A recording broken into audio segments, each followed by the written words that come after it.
Thanks for joining us for another edition of Weekend Winners, proudly brought to you by One Equine for the equine athlete. And we've got the Nutrien Sunshine Stars race night coming through at Albion Park this weekend. Of course, last Saturday night we had the washout, so we've got a big program, 11 races. We start just after 5 o'clock, 5:16 to be precise. Several feature races held over from last week. They're all for the paces, so there's a lot to look forward to. And the open class race, which comes up as race 3, is loaded with quality as well. And that race over the mile, so expect a fast time to be recorded there. In this edition of Weekend Winners, we're going to catch up with Grant Dixon and Isobel Ross.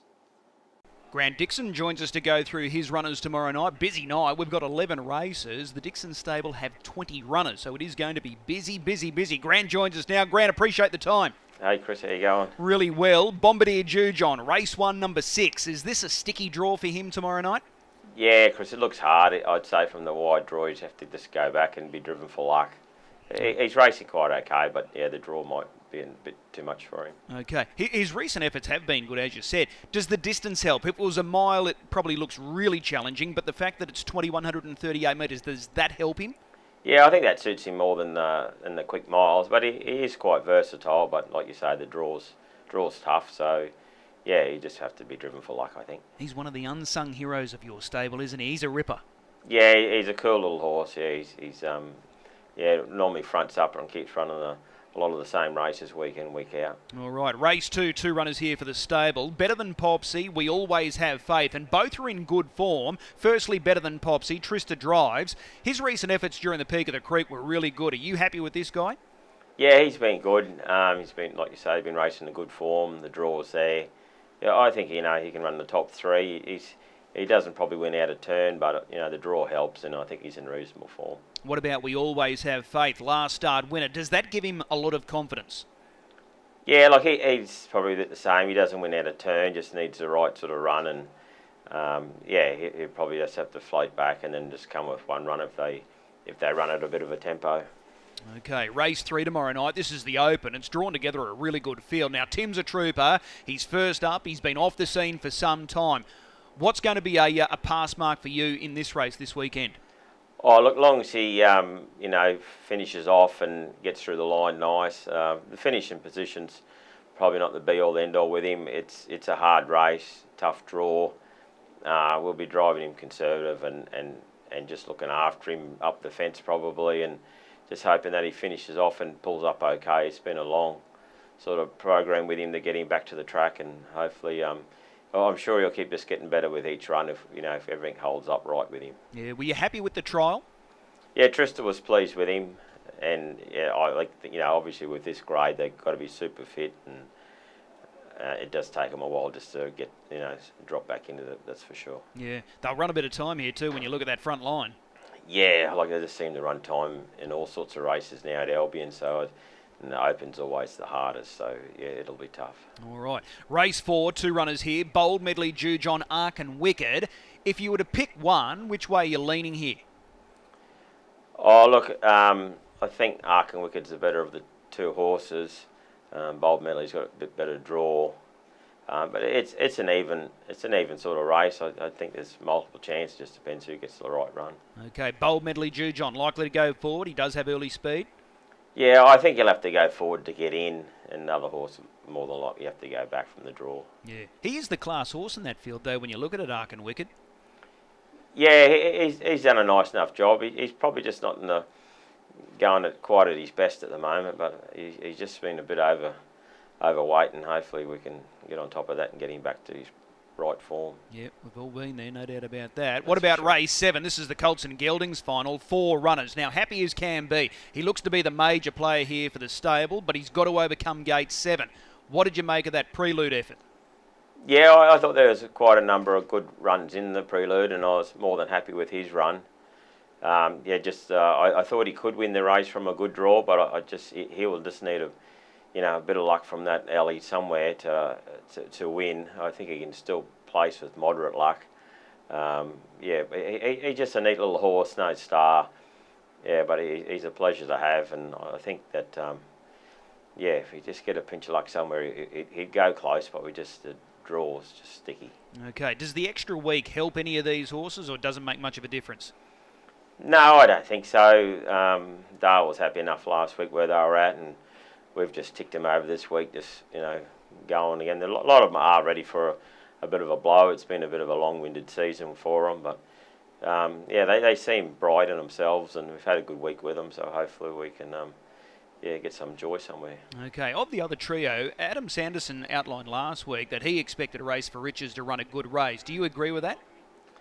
Yeah, he's a progressive horse. He's sort of come to the stable late in the season, and he's done nothing wrong. And I think with an even run race, Adam, he can still finish off.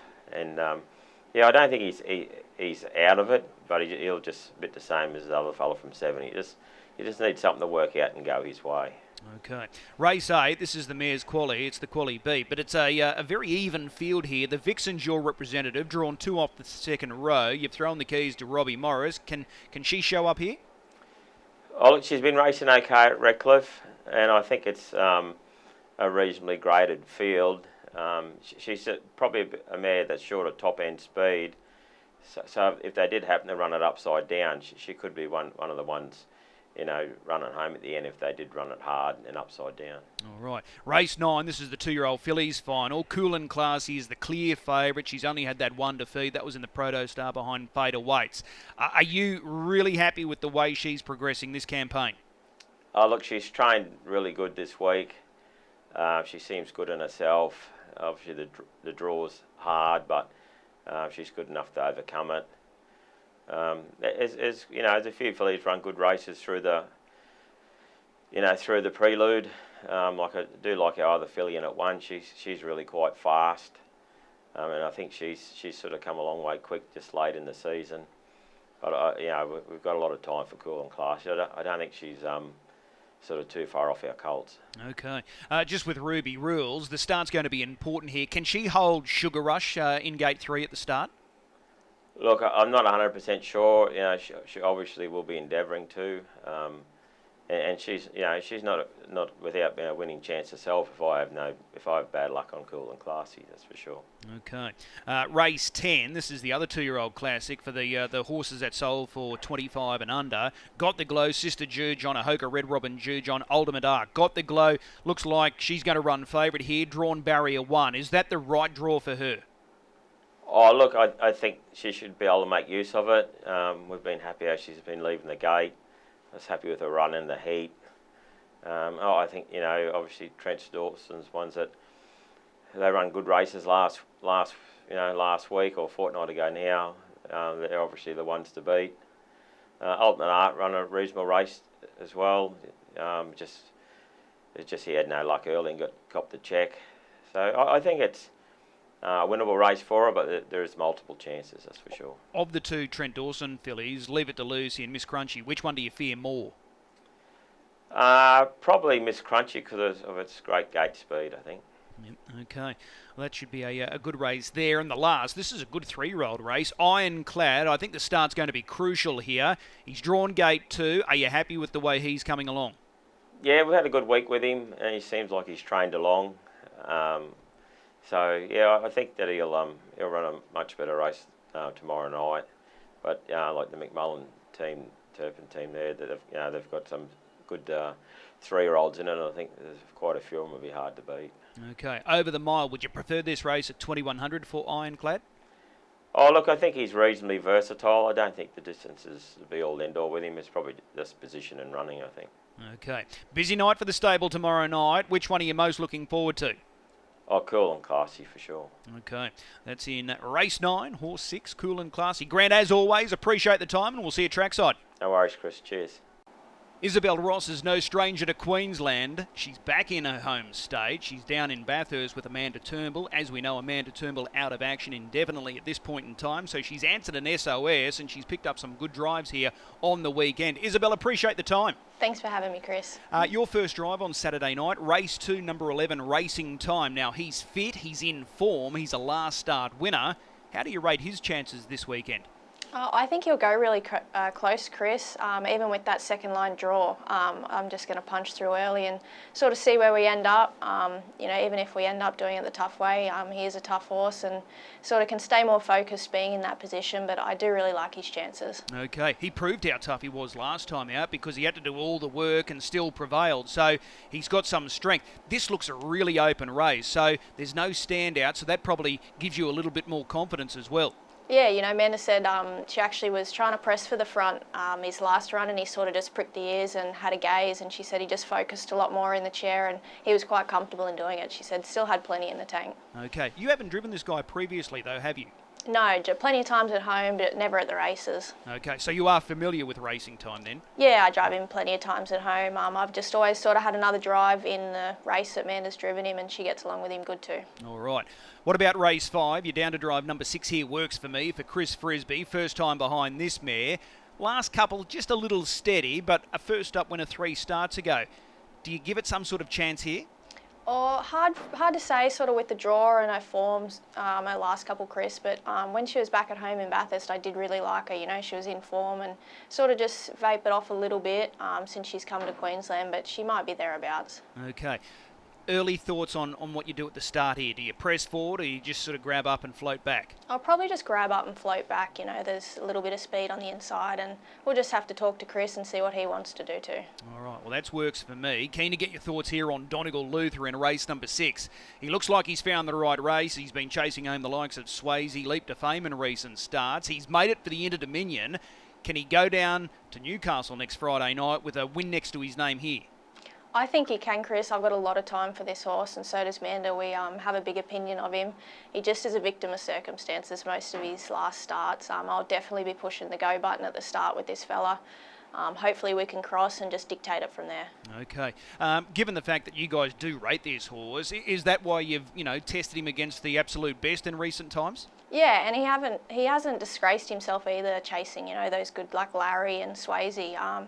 He sort of just got too far back, and his sectionals are amazing. But yeah, we do really like him, and I think he's a really strong hope. Yeah, his sectionals have been super, so he can run the hands off the clock, this guy. Yeah, he definitely can. Sort of his form doesn't look that great, but if you go look back at his sectionals, they're unreal, sort of better than any other horse he's been racing. Okay, so you're going to make a play for the lead. I'll throw this scenario at you. If Duke of Scotland holds you going into that first turn, can he still sit parked and win? I think he can, Chris. Just with the sectionals that he's been running, I just don't see why he can't. Okay. How important will it be for him to get a win going into that Inter Dominion Series next weekend? Oh, I would really love it for the horse. He honestly deserves a win, Chris, and we're just that stoked that he even got up in those rankings to get him in. That's what we've been trying to do his last couple of starts, just get him up in the rankings just so he could get into this Interdom Series. How excited are you going to be next week driving in your first Inter Dominion Series? I'll be very nervous, but I am very excited.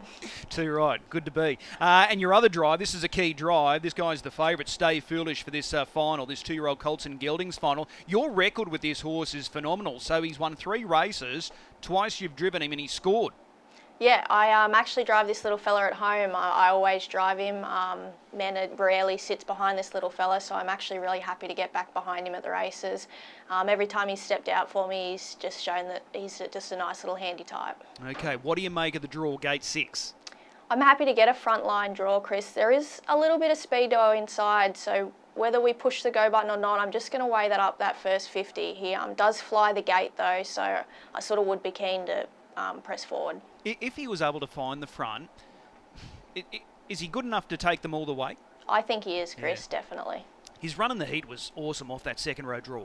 It was. He sort of had to pull out at the 400 and get around a couple, and he was sort of just getting to the line, as they crossed the line. I was really impressed, first up here too, looking at the track, and sort of only just travelled up too, but like I said in our interview yesterday, he does go good fresh up too, so I'm not concerned that he didn't, missed a week last week. Okay, how big a boost would this be for Amanda if you could snare this big one?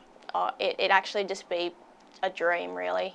She that's all she come up for was this 2-year-old. Everybody else just come up as buddies for him, so hopefully I can get the job done. All right, well, we wish you all the very best of luck. Appreciate the time, and we'll see you in action tomorrow night. Thanks, Chris.